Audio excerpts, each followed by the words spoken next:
Bien, saludamos a todos nuestros hermanos y hermanas, por supuesto, y a todos nuestros amigos que van a estar también viendo este video, a todos nuestros hermanos que son parte de nuestra congregación Iglesia Bíblica Gracia Sublime, y por supuesto a todos nuestros hermanos, saludar a mi familia, bueno, de parte de mi esposa, de mis hijas, y a todos los hermanos que, como dije, van a estar compartiendo el mensaje de la palabra del Señor. Quiero invitarlos para que podamos leer lo que vamos a estar compartiendo hoy día, un libro muy especial, el libro de Jonás, y vamos a estar un poquitito hablando de la vida de Jonás y cómo Jonás huye de Dios. Así que voy a leer algunos versículos, así que le voy a pedir que abra su Biblia en el libro de Jonás. En el capítulo 1 voy a leer algunos versículos y lo voy a hacer en el nombre del Señor. Dice: vino palabra de Jehová a Jonás, hijo de Amitai, diciendo: levántate y ve a Nínive, aquella gran ciudad, y pregona contra ella, porque ha subido su maldad delante de mí. Y Jonás se levantó para huir de la presencia de Jehová a Tarsis, y descendió a Jope, y halló una nave que partía para Tarsis, y pagando su pasaje, entró en ella para irse con ellos a Tarsis, lejos de la presencia de Jehová. Pero Jehová hizo levantar un gran viento en el mar, y hubo en el mar una tempestad tan grande que se pensó que se partiría la nave. Los marineros tuvieron miedo, y cada uno clamaba a su Dios. Y echaron al mar los enseres que habían en la nave para descargarla de ellos. Pero Jonás había bajado al interior de la nave y se había echado a dormir. Y el patrón de la nave se le acercó y le dijo: ¿qué tienes, dormilón? Levántate y clama a tu Dios, quizá él tendrá compasión de nosotros y no pereceremos. Y dijeron cada uno a su compañero: venid, echemos suerte, para que sepamos por causa de quién nos ha venido este mal. Y echaron suerte, y la suerte cayó sobre Jonás. Entonces le dijeron: decláranos ahora por qué nos ha venido este mal. ¿Qué oficio tienes y de dónde vienes? ¿Cuál es tu tierra y de qué pueblos eres? Y él respondió: soy hebreo, y temo a Jehová, Dios de los cielos, que hizo el mar y la tierra. Vamos por un momento a orar. Señor, queremos darte gracias por el amor y la misericordia que ha sido derramada sobre nuestras vidas, por salvarnos, por perdonarnos y por permitir que hoy día, a través de este libro de Jonás, una vez más podamos ver el Evangelio y una vez más podamos ver, Señor, cómo este libro, que también uno de sus pasajes más importantes nos habla que la salvación es de Jehová. A través de él vamos a poder ver también, Señor, Padre mío, el contraste que hay entre la vida de Jonás y la vida suya. Señor, te pido que tu palabra, Señor, llegue a nuestros corazones profundamente. Oro para que el Espíritu Santo nos asista en esta hora para poder, Señor, hablar de tu palabra. En el nombre de Jesús. Amén. Bien, quiero hoy día compartir con ustedes cómo Jonás, acerca de la vida de Jonás y cómo Jonás huye de Dios, que es el título del mensaje. Jonás huye de Dios. Y bueno, este es un libro muy conocido, ¿ya? ¿Quién no conoce la historia de Jonás? A través de este libro encontramos grandes lecciones para nuestra vida. Y por sobre todo, encontramos el Evangelio. Ahora, quiero decir que Jonás es un profeta muy peculiar y que su historia es diferente a la de todos los demás profetas. ¿Por qué? Porque cuando leemos acerca de un profeta, encontramos que cada profeta tiene un mensaje. Pero cuando nosotros leemos el libro de Jonás, vemos que el mensaje vela por su ausencia. O sea, en otras palabras, el único mensaje que Jonás tiene es lo que aparece en el capítulo 3,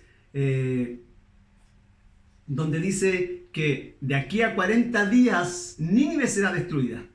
O sea, más bien podríamos decir que en el libro de Jonás, el mensaje en la vida de Jonás, o la vivencia de Jonás, ese es el mensaje. Ese es el mensaje que encontramos, a diferencia, como dije, por eso dije que es un libro muy peculiar.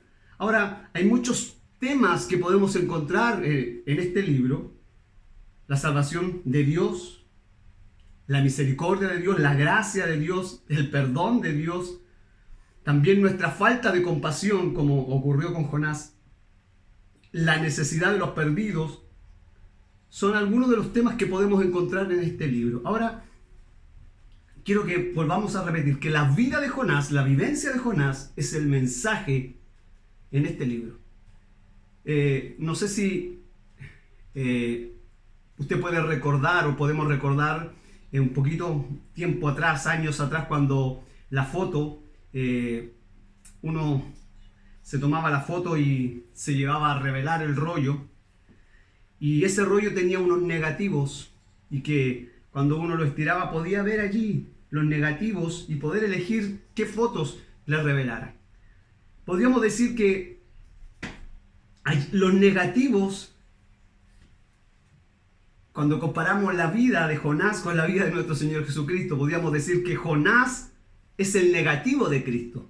Y es lo que quiero poder hablar un poco, hablar de esa y comparar la vida de Jonás con la vida de Cristo y mostrar el contraste que hay entre ambas vidas. Y como dije, y poder mostrar una vez más lo que es el Evangelio según Jonás, o el Evangelio, el libro de Jonás.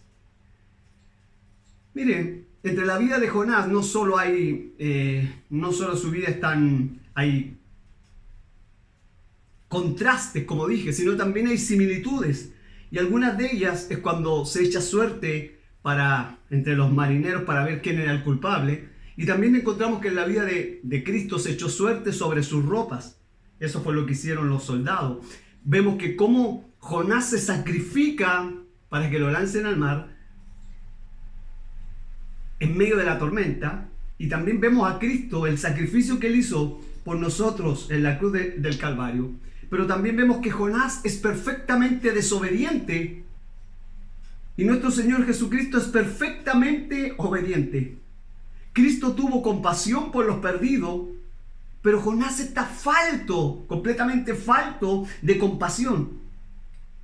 Y eso es lo que nos hace ver en este libro el tremendo contraste que hay entre la vida de Jonás y el Señor Jesucristo. Es por eso que en el libro de Jonás encontramos en el Evangelio. Recordemos que a través de toda la Escritura podemos ver cómo cada libro habla de la persona y obra de nuestro Señor Jesucristo. Ahora, hay algo muy importante también que podemos resaltar, y es que cuando nosotros leemos, por ejemplo, el libro de Deuteronomio, Dios le habla a Moisés y le dice, levántate y ve. Si leyéramos el libro de Primera de Reyes, veríamos que Dios le dice a Elías, levántate y ve. Es lo mismo que sucede en el libro de Jeremías.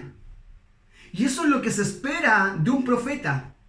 Pero a diferencia de Jonás, cuando Dios le dice, levántate y ve a Nínive, lo que vemos en la vida de Jonás es que Jonás se levanta, pero no para ir a hacer la voluntad de Dios como los demás profetas, sino que Jonás se levanta para huir.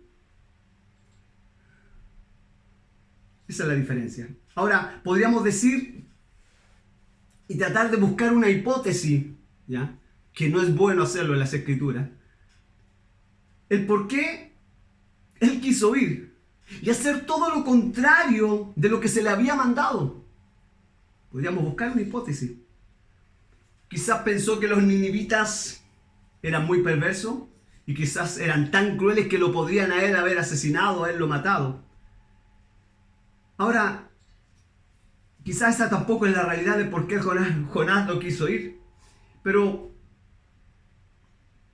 hay un indicio que nos podría lanzar el versículo o el capítulo 4 en el versículo 2, que son las palabras de Jehová, de Jonás, donde quizás él pensó, y como dice ese pasaje, y oró a Jehová y dijo, ahora, oh Jehová, ¿no es esto lo que yo decía estando aún en mi tierra? Por eso me apresuré a huir a Tarsis, porque sabía yo que tú eras un Dios clemente y piadoso, tardo en enojarte y de gran misericordia, y que te arrepientes del mal. O sea, en otras palabras, podríamos decir que quizás Jonás huyó. Bueno, la primera hipótesis que podríamos decir es que él huyó porque los ninivitas eran muy crueles y podían matarlo. Pero lo que nos dice el texto bíblico es que Jonás sabía que Dios los perdonaría. O sea, y son las palabras que él dice en el capítulo 4, versículo 2. Entonces, Él no quería ir porque Dios salvaría a los ninivitas.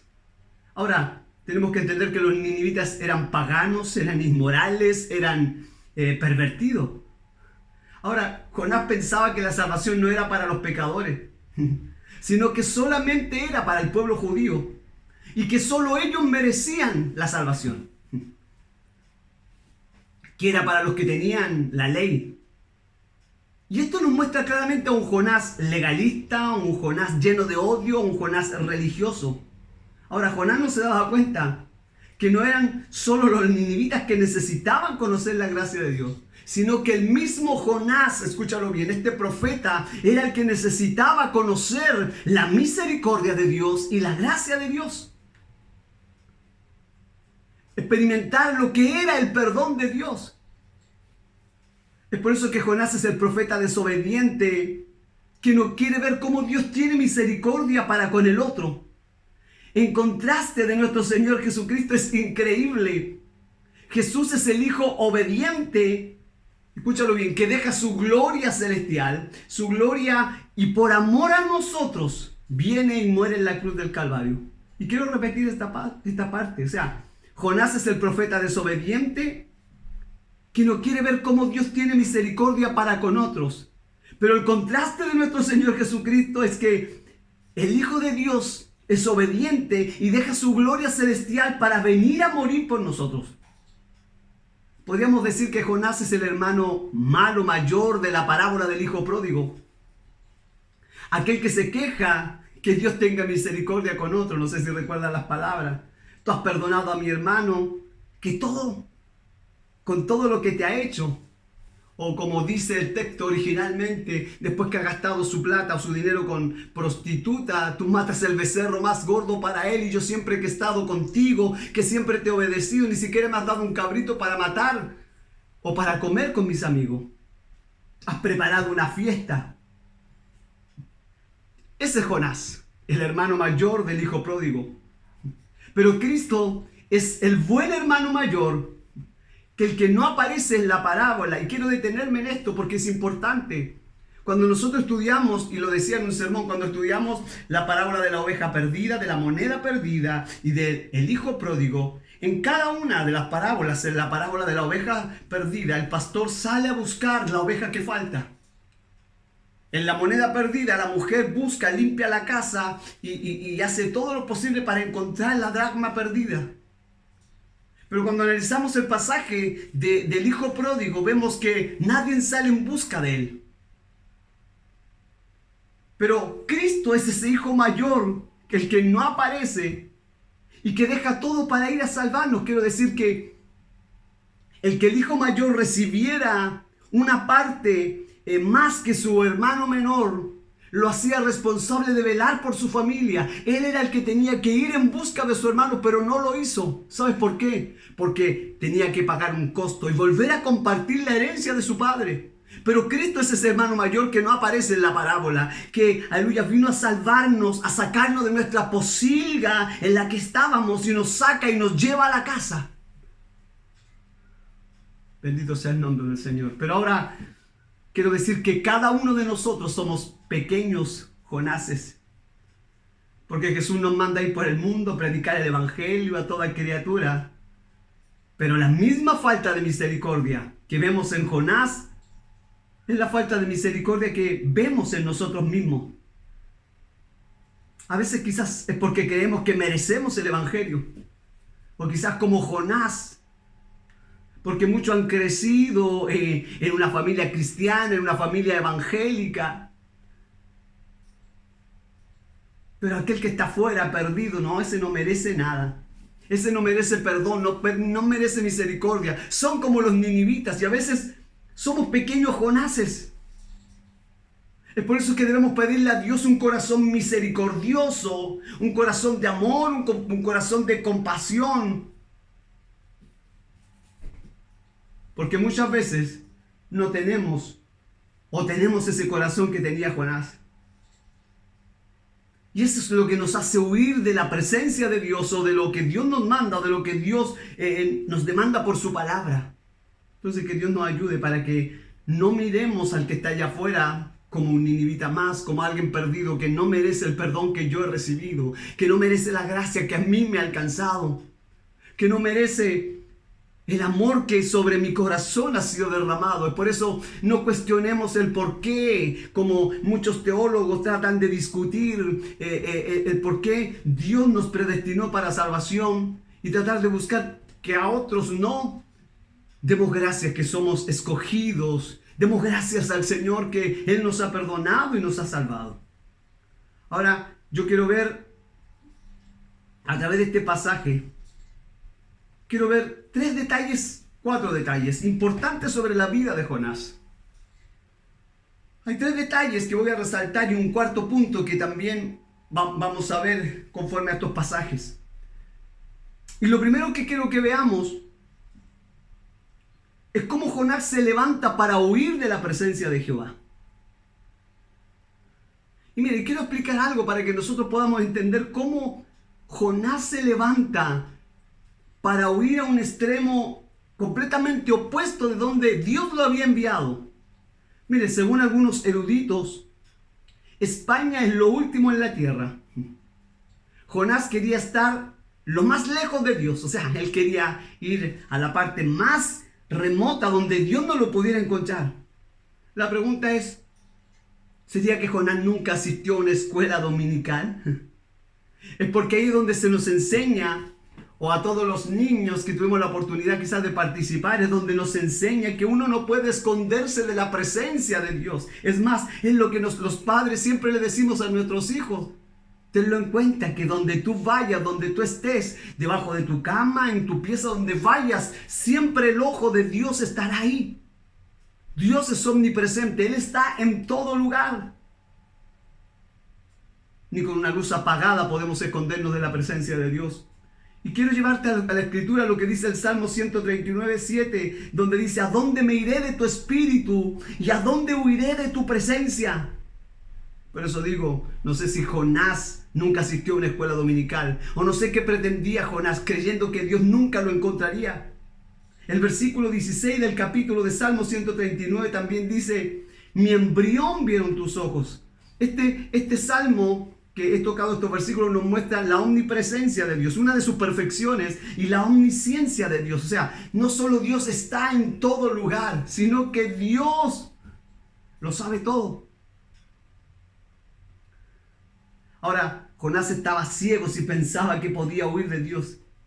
Ahora, si alguien piensa que puede huir de Dios, está ciego. Si crees que puedes huir de la voluntad de Dios, si crees que puedes huir de los propósitos de Dios, escapar de su mirada, estás muy equivocado. Por eso, qué es triste que un verdadero creyente, que un verdadero hijo de Dios vaya en contra de la voluntad de Dios, dándole la espalda a Dios pensando que no le va a pasar nada y que eso no le va a costar nada. Jonás nunca pensó el costo de huir de la presencia de Dios. Jonás nunca pensó de que lo que le costaría escapar y huir de Dios. Y eso es lo que nunca pensamos. Pero yo quiero decir que nadie puede escapar, nadie puede huir de la presencia de Dios. Donde tú vayas, si tú eres un hijo de Dios, allí Dios te buscará. Y si no obedecemos a Dios en la primera instancia, entonces Dios moverá todo para traernos de vuelta. Dios hará todo lo posible para llevarnos a esa voluntad. Y eso implica disciplina, eso implica corrección, eso implica que veamos el juicio de Dios sobre nuestras vidas para llevarnos a su propósito. Tenemos que entender que Dios es el que gana. Y este libro de Jonás nos muestra cómo Dios va en busca de Jonás. Cómo Dios va y trae a Jonás y lo lleva al lugar donde Él quería que estuviera. En el lugar donde Él quería que estuviera y el mensaje que Él quería que entregara. Es por eso que a veces nuestra vida se ve en diferentes situaciones y nos preguntamos: ¿por qué, Señor amigo? ¿Por qué me está pasando esto? Pero no hemos olvidado del mandato de Dios y queremos huir de la presencia de Dios. O como dije, a veces estamos tan ciegos que no nos damos cuenta de la voluntad de Dios y le damos la espalda a Dios. Y eso fue lo que hizo Jonás. Entonces lo primero que quiero que veamos es esto. Cómo Jonás se levanta para huir de la presencia de Dios. Ahora, cómo Jonás se aleja de la voluntad de Dios. El texto que nosotros leíamos dice que Jonás huyó a Tarsis. Literalmente estas palabras en hebreo las leeríamos distendió, esa es la palabra en hebreo, distendió a Tarsis. O sea, en el mapa hebreo, ir a occidente era bajar y ir al oriente era subir. Dios le pidió a Jonás que subiera a Nínive, pero él bajó a Tarsis. O sea, todo lo opuesto. Ahora, es lo que nosotros muchas veces hacemos. Cuando Dios nos pide que subamos, nosotros descendemos según nuestros propios caprichos.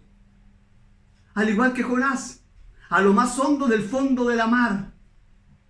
Ahora, cuando nosotros vemos a un cristiano descender, ¿sabe? Debiéramos orar para que llegue lo más pronto al fondo del mar, como le ocurrió a Jonás. ¿Para qué? Para que de allí la gracia y la misericordia de Dios nos pueda levantar. Porque cuando comenzamos a caer, tenemos que tocar fondo para darnos cuenta que necesitamos clamar a Dios, rogar a Dios, pedir su gracia, su misericordia, para que Él nos pueda nuevamente restaurar. Pero a veces nos dejamos llevar por nuestros caprichos, nos dejamos llevar por nuestros propios intereses y a veces no queriendo pagar el costo, no queriendo pagar el precio. Pero como dije, cuando tú veas a alguien que ha comenzado a caer, o si tú has comenzado a caer, y cuando digo a caer, cuando tú has comenzado a alejarte de la voluntad de Dios, lo mejor es que oremos para que puedas llegar luego a fondo. ¿Para qué? Para que puedas reconocer que necesitamos de Dios. Y aunque Dios tenga que mandar una tempestad o un gran pez como le ocurrió a Jonás, cualquier cosa para que dejes de descender y puedas comenzar a subir. Aquí Dios envía un pez.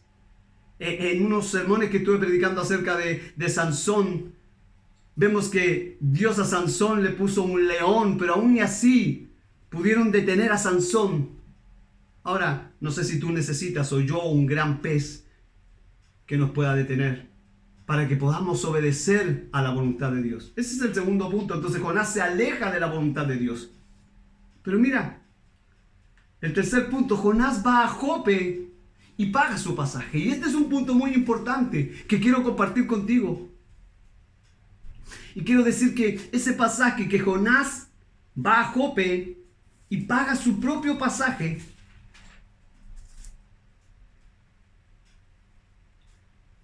a ver si lo podemos leer literalmente.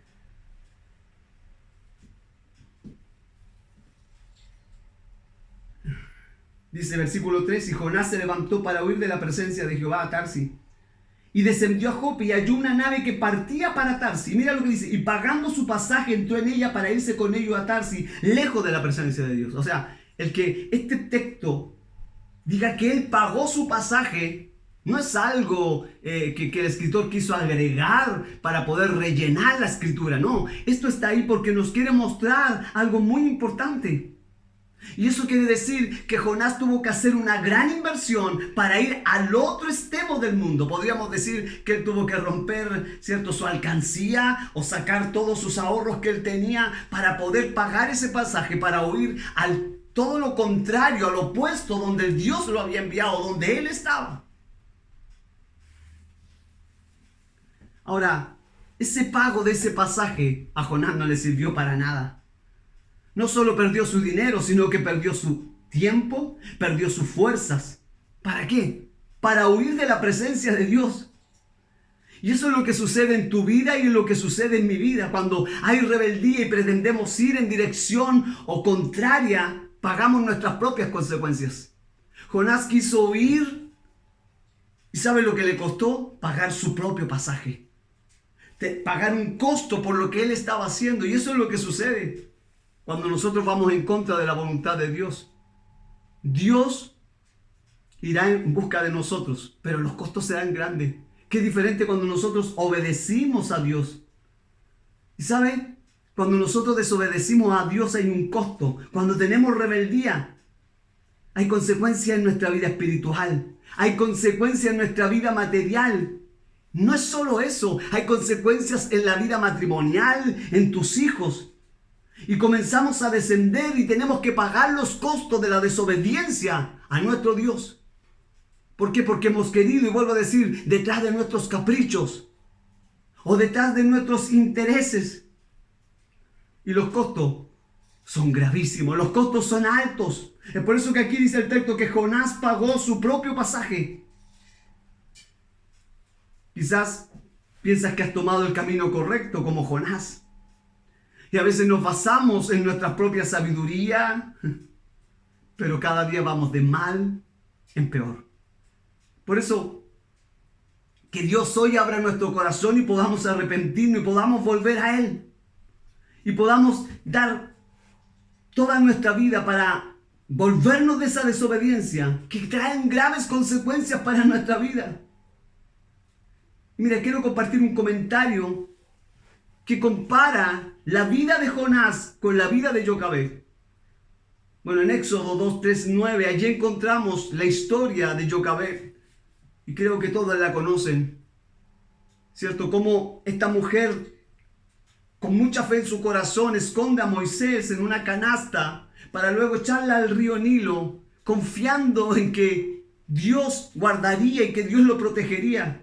Y mira, estas son las palabras del comentarista, las cuales quiero leer. Y él dice, mira, siempre sucede de esta manera. Y escúchalo bien, cuando huyes del Señor, nunca llegas donde quieres llegar. Siempre terminas pagando el billete. Por otro lado, cuando haces las cosas a la manera de Dios, escúchalo bien, siempre llegas donde quieres llegar. Me gusta esto, y lo voy a repetir. Cuando huyes del Señor, nunca llegas donde quieres llegar. Siempre terminas pagando tu billete. Pero por otro lado, cuando haces las cosas a la manera de Dios, siempre llegas donde quieres llegar. Siempre llegas donde quieres llegar. Y los costos los paga Él. Jonás pagó un billete para nada. Pero mira la diferencia que hace. Dice, en cambio Jocabed, esta mujer llena de fe, recibió un sueldo por cuidar a su propio hijo. Mira la diferencia que hace este comentarista.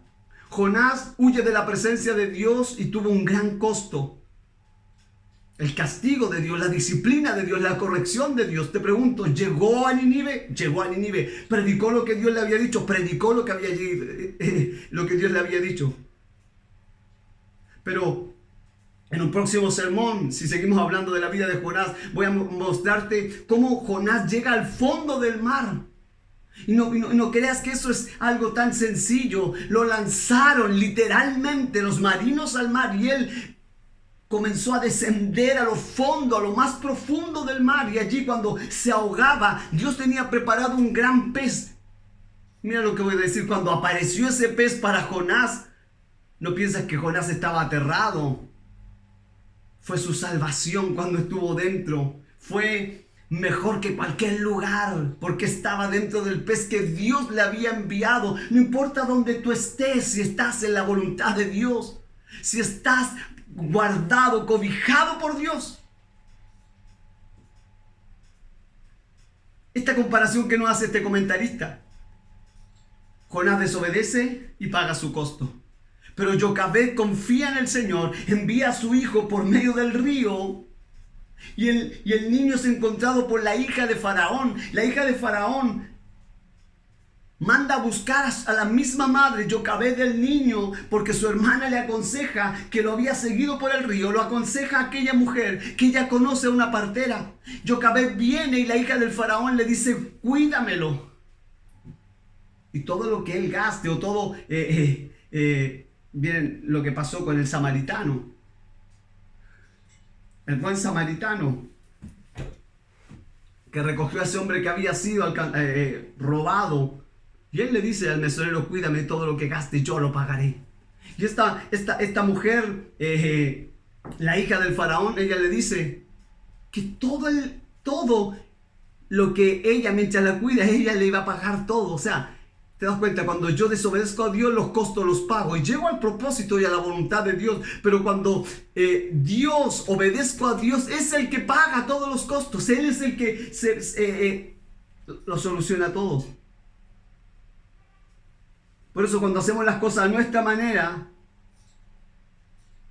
entonces pagamos los costos. Pero cuando lo hacemos a la manera de Dios, llegamos donde queremos llegar y los costos los paga Él.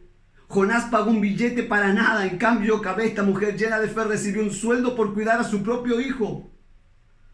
Por eso Dios quiere que nuestra vida sea una vida de obediencia. Y no, Señor, es que no me conviene. Señor, no se ajusta a mis planes, porque como decía en algún sermón, cuando hablaba de cómo esperamos la venida de Cristo, y a veces estamos tan ocupados en nuestros planes y tenemos propósito para nuestra vida que no queremos que Él regrese hasta que se cumpla lo que quiero hacer o lo que estoy planeado o lo que me he propuesto. Pero Dios quiere que digamos, sí, Señor, obedezco a tu voluntad, cueste lo que cueste obedecer. Por último, quiero que podamos ver del versículo 4 al 9, donde dice que Dios hizo levantar un gran viento en el mar y hubo en el mar una tempestad tan grande que se pensó que se partiría la nave y los marineros tuvieron miedo y cada uno clamaba a su Dios y echaron al mar los enseres que habían en la nave para descargarla de ellos. Pero Jonás había bajado al interior de la nave y se había echado a dormir. Y el patrón de la nave se le acercó y le dijo: ¿qué tienes, dormilón? Levántate, clama a tu Dios y quizás Él tendrá compasión de nosotros y no pereceremos. Y dijeron cada uno a su compañero: venid, echemos suerte para que sepamos por causa de quién nos ha venido este mal. Y echaron la suerte cayó sobre Jonás. Entonces le dijeron ellos: decláranos ahora, ¿por qué nos ha venido este mal? ¿Qué oficio tienes y de dónde vienes? ¿Cuál es tu tierra? ¿Y de qué pueblo eres? Y él respondió: soy hebreo y temo a Jehová, Dios de los cielos, que hizo el mar y la tierra. Cuando vemos que ellos se dan cuenta que él es hebreo, inmediatamente se dieron cuenta que Jonás huía de Dios. Ahora, quiero que veamos aquí la ira de Dios que desciende contra Jonás, que es el último punto que quiero tocar. Porque resulta increíble que en vez de arrepentirse tras la ira, resulta que él se va a una bodega y se echa a dormir. O sea, yo creo que debemos despertar de ese letargo espiritual en que nos encontramos como iglesia. Creo que si estas cosas que están sucediendo en este tiempo no nos despiertan y nos hacen volvernos a Dios, entonces no sé qué podría hacerlo. No sé cuántos después de esto, cuando se permita que las iglesias se abran, no sé cuántos verdaderamente van a volver, si Dios nos da ese tiempo de poder volvernos a congregar. Y a veces las aflicciones que vivimos debieran hacernos volvernos a Dios, no solo en el dolor, sino posterior a eso. Pero resulta que Jonás, en vez de arrepentirse, baja a la bodega y se echa a dormir. Y este episodio, mira, contrasta grandemente con lo que sucede en el libro de Hechos, cuando Pablo se enfrenta a una tormenta y vemos que Pablo sale y le dice a los que estaban, a los tripulantes, que no tuvieran temor, no tuvieran miedo, porque nadie perecería en aquel barco. Si Jonás hubiese hecho lo mismo de salir a la cubierta y decirlo: esto es por culpa mía, me arrepiento, no sé. Yo hubiese dicho como Pablo: no tengan miedo, ninguno padecerá. Y esto muestra el gran contraste que hay entre la vida de Pablo y la vida de Jonás. Pero más grande es el contraste entre Jonás y Cristo, porque Cristo también durmió, recuérdalo, durante la tormenta, Mateo 8:24. Ahora, los hombres que estaban con Jonás tenían mucho miedo de la ira de Dios, porque ellos sabían que la ira de Dios estaba con ellos. Pero mira, cuando los discípulos vieron detenerse el viento y la tormenta, dice la Escritura que tuvieron gran temor. No porque Dios estuviese en contra de ellos, sino porque estaba delante de ellos y estaba sentado en la barca con ellos. O sea, tremendo contraste entre la vida de Jonás, la vida de Pablo y sobre todo la vida de Jonás y la vida de Cristo. Cuando nosotros huimos de la presencia de Dios, huimos de la voluntad de Dios como Jonás, Dios no está con nosotros. ¿Y sabes qué? Podemos esperar la ira de Dios. Podemos esperar el juicio de Dios. Podemos esperar la disciplina de Dios. Podemos esperar la corrección de Dios. Podemos esperar las olas y las tormentas de Dios. Siempre digo esto. Cada vez que nos sucede algo en nuestra vida, siempre lo llevamos a las pruebas. Estoy siendo probado. Otros más espirituales, el diablo me está atacando, el diablo me quiere destruir, el diablo me quiere quitar. Y como yo quiero repetir las palabras de alguien que dijo, el diablo no me puede arrebatar ni mi finanza, ni mi salud, ni nada. Porque mi vida, mi finanza, mi salud y todo lo que Dios ha puesto en nuestras manos no está en las manos de Satanás, está en las manos de Dios. Qué tremendo. Pero cuando no estamos en las manos de Dios, como dije, podemos esperar la ira de Dios, podemos esperar la disciplina de Dios. Y es lo que muchos no quieren reconocer, los llevan a las pruebas y no quieren reconocer que están siendo disciplinados por Dios. No están reconociendo que están siendo castigados o corregidos por Dios. Por eso, cuando huimos de la voluntad de Dios, esperemos las olas, esperemos la tormenta. Pero cuando Dios está con nosotros en la barca, cuando estamos haciendo su voluntad, puedes exclamar como lo dijo Pedro, sálvame que perezco, como lo dijeron los discípulos. ¿Y saben lo que Él hace? Él viene y calma nuestra vida, calma nuestras tormentas. Y nos damos cuenta que el mismo Dios que despierta las tormentas es el mismo Dios que calma las tormentas. Es el mismo Dios que despierta las tormentas, es el mismo Dios que calla las tormentas. Ese que lo hace para que te arrepientas es el mismo que las calmas, para que nos volvamos a Él, para que clamemos a Él. Ese es el mismo Dios amoroso que calma las tormentas en tu vida y que calma las tormentas en mi vida. ¿Para qué? Para que le adoremos, para que le sirvamos, para que le temamos y veamos las maravillas en Él. Mira, los marineros hacían todo lo posible por salvar su vida. Y esto ilustra la forma de cómo los hombres resuelven sus problemas. Tratan de hacer todo lo posible para salvarse de lo que vendrá. O de lo que cuando estamos viviendo una dificultad. Primero uno trata de hacer todo lo que puede, como lo hicieron los marineros. Lanzan todo lo que podían al mar para que se pudieran liberar. Cuando vemos la vida de los discípulos, en lo que hablaba anteriormente, los discípulos sacan el agua de aquello que rodea y hacen todo lo posible para arreglar su vida.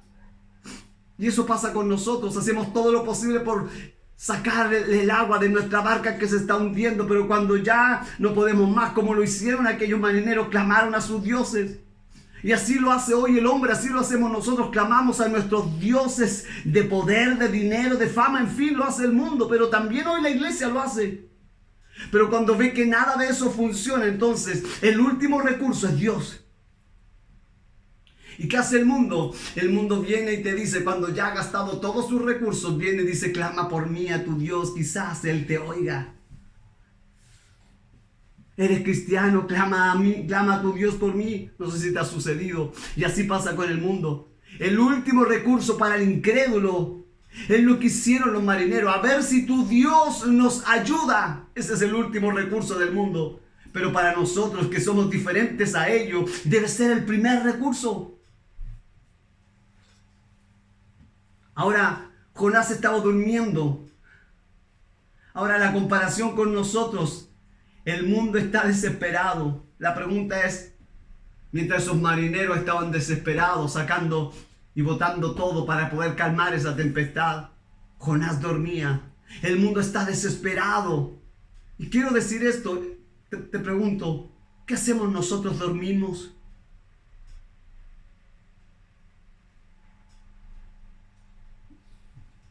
El mundo no sabe qué hacer en medio de estas tormentas de la vida. Te pregunto, ¿eres tú como Jonás? ¿Estás durmiendo? ¿Eres un cristiano dormilón? Tiene que venir alguien como le ocurrió a Jonás. Despierta, marinero. ¿No ves que padecemos? ¿Sabes? Si callamos, este mundo nos despertará. Tarde o que temprano tendremos que hablar. Tarde que temprano nos preguntarán, como le preguntaron a Jonás, ¿quién tú eres? ¿De dónde vienes? Decláranos ahora que nos ha venido este mal. ¿Qué oficios tienes? ¿De dónde vienes? ¿Cuál es tu tierra? ¿Y de qué pueblo eres? Tarde o que temprano tendremos que sacar a la luz aquellas cosas y mostrar que somos creyentes.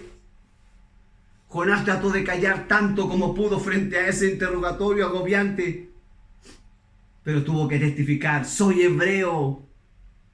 Ya que tanto insisten, soy hebreo. Y mira, y él añade: y temo a Jehová que hizo el mar y la tierra. Temo a Jehová que hizo el mar y la tierra.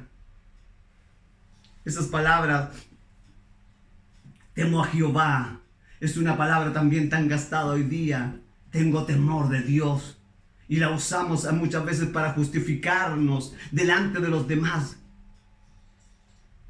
Pero no sé si Jonás no entendía que el Dios del cual huía, era un Dios omnisciente y un Dios omnipresente. Y creo que muchas veces nosotros hablamos de un Dios que no conocemos. Hablamos y predicamos, como lo he dicho, de un Dios que no conocemos. Por eso Dios tiene muchas formas de hacernos hablar. Y en este tiempo, Él usará esas formas para hacernos hablar y llevarnos donde Él quiere. Muchas formas de llevarnos donde Él quiere a veces son dulces, otras veces son muy amargas. Otras veces son muy dolorosas. Por eso lo importante es ser obediente a Dios. Si hay algo que necesitamos mostrar, es a Cristo en este tiempo, mostrar el Evangelio.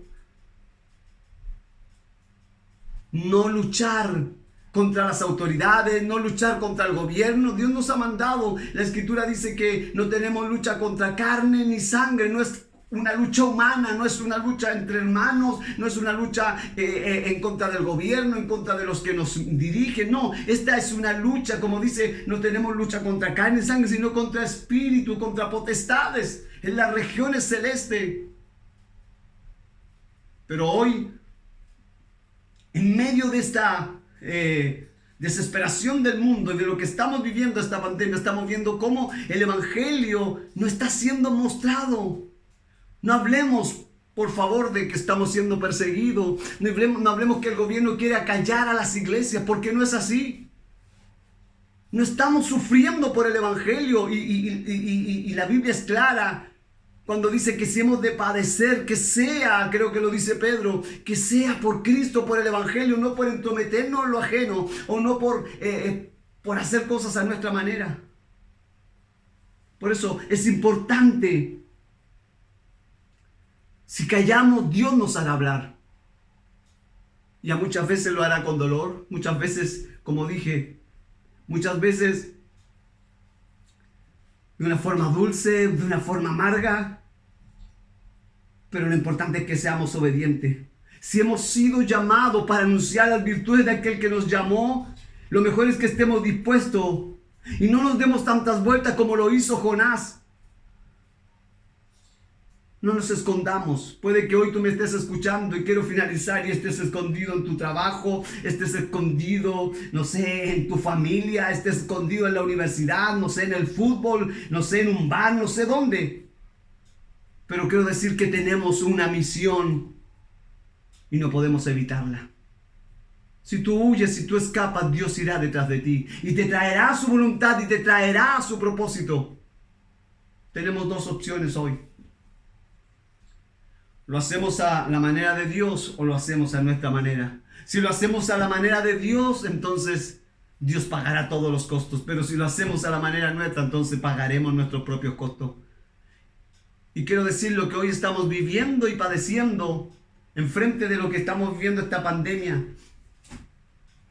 Creo que estamos pagando el costo como creyentes, como cristianos. No estamos mostrando a Cristo. Somos unos Jonases más. Nos estamos escondiendo de la voluntad de Dios. Estamos huyendo de la presencia de Dios. Y las consecuencias están siendo devastadoras para nuestra sociedad, para nuestra familia, para todo lo que nos rodea.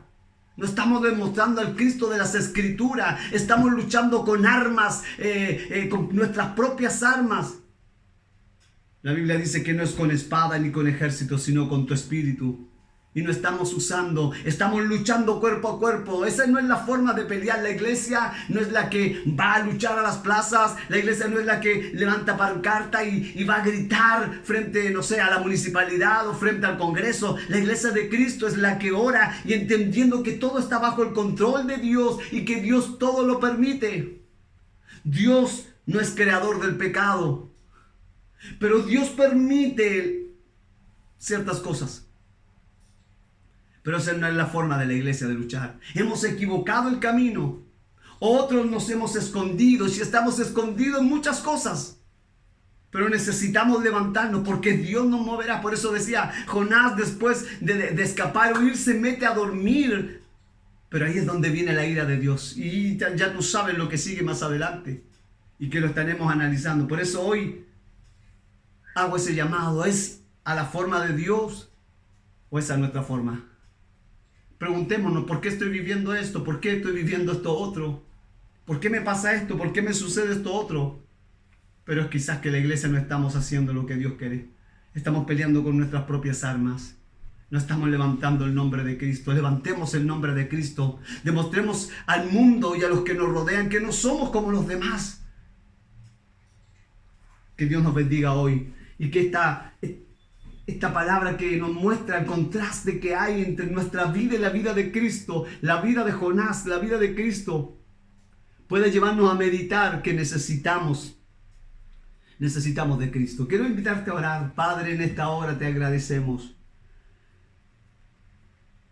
por este pasaje de las Escrituras o este libro, Señor, que ciertamente, como lo decía al principio, Señor, es un libro muy peculiar, diferente, porque el mensaje es la vida de Jonás, en lo que él vive y en lo que le sucede en su propia vida, Señor.